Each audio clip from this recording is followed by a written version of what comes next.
Isang mapagpalang araw mga kapuso, sa gitna ng engrandeng selebrasyon, biglang bumaliktad ang lahat para sa pamilya Torrecampo.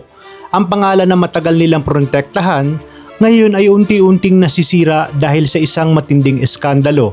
Lahat ng ito ay nagsimula nang ilabas ni Marge ang isang video, isang ebidensya na magpapatunay sa pagtataksil ni Paulo at Thea.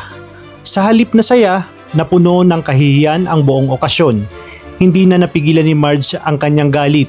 Ayon sa kanya, kahit anong pagtatakip ang gawin ng pamilyang Torrecampo, hindi na nila kayang pigilan pa ang katotohanan. Agad na bumalik ang pamilya sa kanilang mansyon upang harapin ang problemang ito. Ngunit sa halip na maayos ang sitwasyon, lalo pa itong lumala. Harap-harapang inakusahan ni Marge si Thea.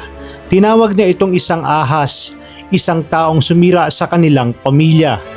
Pero sa kabila nito, hindi umatras itong si Thea. Matapang niyang sinabi na wala siyang balak umalis dahil asawa siya ng isang Torrecampo. May parte siya sa kayamanan at kumpanya at higit sa lahat, ang kanyang anak daw ay isang tagapagmana. Dahil dito, lalong nagliyab ang galit nitong si Marge. Samantala, habang sinusubukan ni Regina at Greg na kontrolin ang sitwasyon, may isa pang sumabog na emosyon. Ito nga ay walang iba kundi si Edward, punong-puno ng sakit at galit.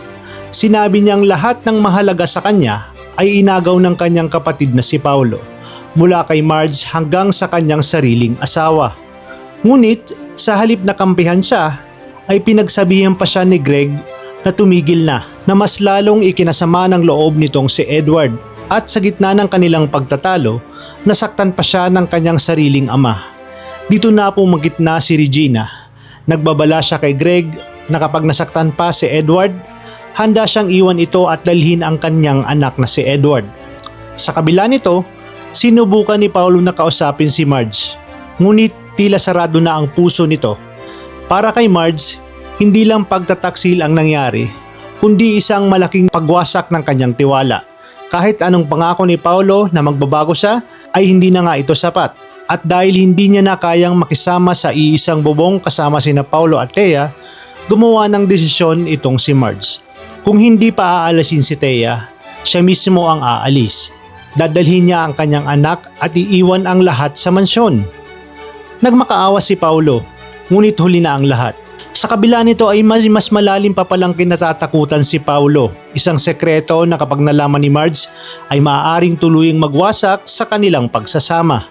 Habang si Edward naman ay tuluyan nang nawala ng pag-asa. Hindi niya na kayang tingnan si Thea dahil para sa kanya ito ang sumira hindi lamang sa kanyang relasyon kundi pati sa kanyang pagkatao.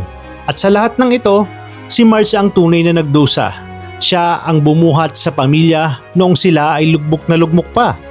Siya ang dahilan kung bakit muling bumangon ang kanilang pangalan. Pero ngayon ay siya rin ang pinakanasaktan.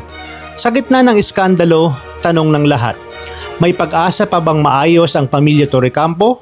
O ito na ang simula ng tuluyan nilang pagkawasak?